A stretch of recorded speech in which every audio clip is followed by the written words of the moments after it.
मुख्यमंत्री योगी आदित्यनाथ बागपत और अलीगढ़ में आज जनसभा को संबोधित करेंगे। बीजेपी और आरएलडी गठबंधन प्रत्याशी राजकुमार सांगवान के लिए मुख्यमंत्री वोट की अपील भी करेंगे। सीएम के कार्यक्रम को लेकर पुलिस ने रूट भी डाइवर्ट किया है। चप्पे चप्पे पर पुलिस की तैनाती की गई है और बीजेपी और आरएलडी कार्यकर्ताओं में मुख्यमंत्री के दौरे को लेकर काफी उत्साह भी नजर आ रहा है। बागपत के गेटवे इंटरनेशनल स्कूल में भव्य मंच बनकर भी तैयार हो गया है, तो वहीं अलीगढ़ में कोल विधानसभा क्षेत्र में बूथ शक्ति केंद्र स्तर का सम्मेलन डीएस कॉलेज ऑडिटोरियम में होगा और इसमें डिप्टी सीएम केशव प्रसाद मौर्य भी शामिल होंगे। तो मऊ जिले की घोसी लोकसभा सीट से इस बार एनडीए की तरफ से सुबह सपा के प्रमुख ओम प्रकाश राजभर के बेटे अरविंद राजभर मैदान में हैं। अरविंद राजभर के प्रचार में इस समय सुबह सपा के नेताओं के साथ साथ बीजेपी के वरिष्ठ नेता भी मऊ पहुंच रहे हैं और इसी कड़ी में डिप्टी सीएम ब्रजेश पाठक मऊ पहुंचे और अरविंद राजभर के पक्ष में प्रचार किया।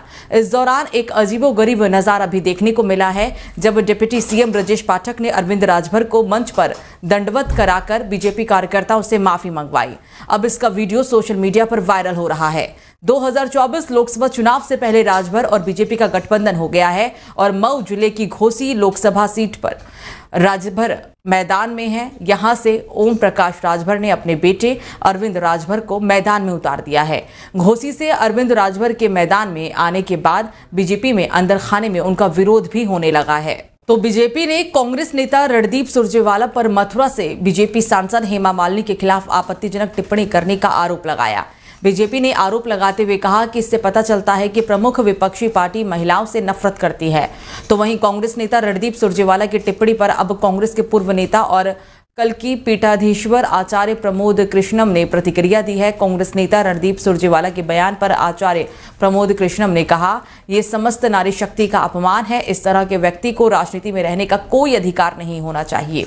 सुरजेवाला को कांग्रेस से बर्खास्त किया जाना चाहिए। बीजेपी के आईटी विभाग के प्रमुख अमित मालवीय ने कहा कि कांग्रेस सांसद रणदीप सुरजेवाला ने हेमा मालिनी के खिलाफ अभद्र टिप्पणी की है, जो न केवल उनके लिए बल्कि सभी महिलाओं के लिए अपमानजनक है। तो लोकसभा चुनाव के लिए उत्तर प्रदेश में समाजवादी पार्टी पूरी तरह से चुनावी मैदान में उतर गई है और इस बीच बदायूं में सपा नेता शिवपाल सिंह यादव ने एक चुनावी जनसभा को संबोधित किया।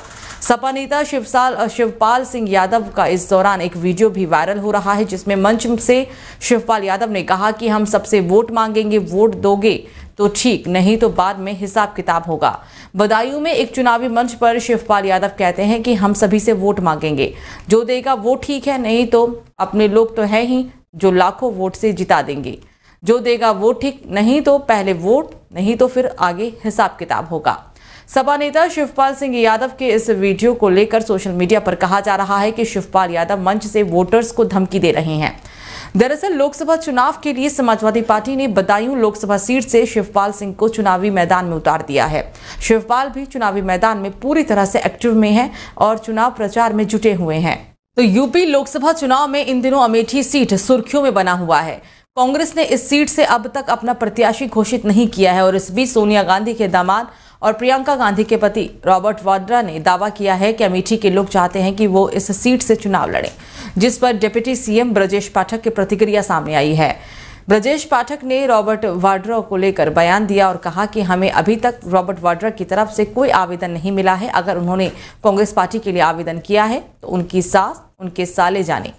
बीजेपी को अभी कोई भी आवेदन नहीं मिला है। आपको बता दें कि यूपी में समाजवादी पार्टी और कांग्रेस गठबंधन में चुनाव लड़ रही है।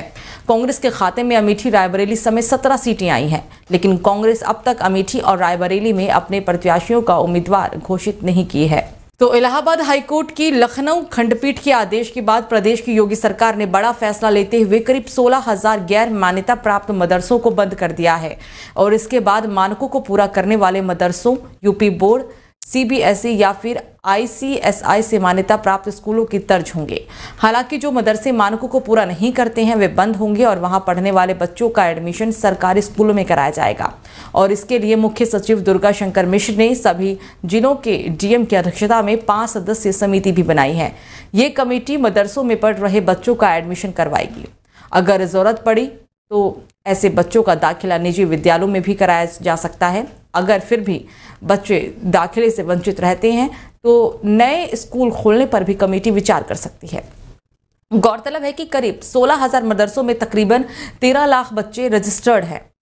22 मार्च को इलाहाबाद हाईकोर्ट की लखनऊ खंडपीठ ने उत्तर प्रदेश मदरसा शिक्षा अधिनियम 2004 को असंवैधानिक करार देते हुए निरस्त कर दिया था। तो खबरों में आगे बढ़ते हैं, बात अब बहराइच की करेंगे, जहां मोहल्ला खत्तीपुरा के एक व्यापारी से 27 मार्च को अज्ञात लोगों ने मोबाइल पर मैसेज भेजकर बेटी की सलामती के लिए 20 लाख रुपए की फिरौती मांगी थी, जिसके बाद पीड़ित ने पुलिस में इसकी शिकायत की और कहा कि उसके बेटी की सलामती के लिए 20 लाख ना देने पर हत्या की धमकी दी गई थी। कोतवाली नगर पुलिस ने अज्ञात के खिलाफ केस दर्ज कर जांच पड़ताल भी शुरू की। अपर पुलिस अधीक्षक ने घटना के खुलासे के लिए साइबर और कोतवाली नगर पुलिस की टीम को लगाया।